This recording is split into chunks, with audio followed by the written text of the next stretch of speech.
Yan lakay ang ginawa ko kanina umaga. Dinala ko ngayon dito. Ayan. Inartam mga sili. Ayan. Mayroong 7 akong nagawa. Ayan. Sili yan, sili. Yan lakay. Sino may gusto? Ayan.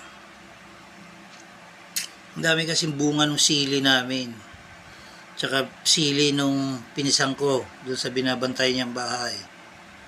Nagpitas ako na nagpitas. Ang dami Sarap nito ngayon pag nababad na. Mabango-bango yan. Ginawa ko yan. Ayan Sukang Ilocos pa yung ginamit. Tapos ito pa, dala ko. Diba? Tupig, meron pa. Ito pa. Yan. Star apple. Yan lakay.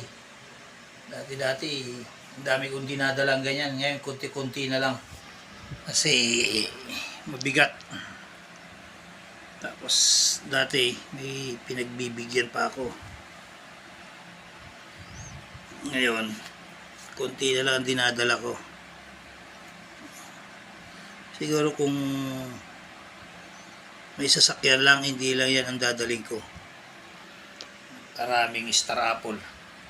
Baka pati bigas nagdala din ako. Ayan lakay. Ingat-ingat lagi. God bless. Tangkilikin niyo ang aking gawa.